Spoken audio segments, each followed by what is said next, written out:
रायगडमधील कुडगाव ते तोराडी राखीव क्षेत्रात वाळू माफियांनी हजारो ब्रास अवैधरित्या वाळू उत्खनन करून शासनाचा लाखो रुपयांचा महसूल बुडवलाय। वाळू उत्खनन करण्याचा वाळू माफियांचा धिंगाणा गेल्या 15 दिवसांपासून राजरोसपणे सुरू असून याबाबत महसूल विभागाने जाणीवपूर्वक दुर्लक्ष केलं असल्याचं पाहावयास मिळतंय।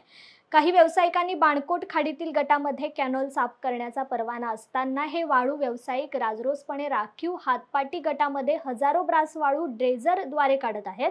तसेच आंबेत पुलाखालून रात्रीच्या अंधारात वाळूची जलवाहतूक सुरू असून या बार्जेसची आंबेत सावित्री पुलाला धडक बसण्याची शक्यता आहे। सदर राखीव क्षेत्र हे हातपाटी व्यावसायिकांसाठी असल्यामुळे स्थानिक मच्छीमार आणि हातपाटी व्यावसायिक आक्रमक झाला असल्याचं दिसून येत आहे। आमच्या राखीव क्षेत्रामध्ये उत्खनन करत आहेत, तेव्हा शासनाने यावर लवकरात लवकर कारवाई करावी। आमची हातपाटी राखीव क्षेत्रामध्ये हजारो ब्रास ड्रेजरद्वारे वाळू उत्खनन होत आहे। काय सांगाल एकंदरीत? आम्ही पांगलोली गावचे स्थानिक आहात आणि मच्छीमार बी आहात। या आमच्या राखीव क्षेत्रामध्ये ड्रेजरद्वारा हजारो ब्रास वाळू निघतोय आणि हे रात्रंदिवस बाजी चालतात। त्यांनी मच्छीमारांना बी लई त्रास आहे।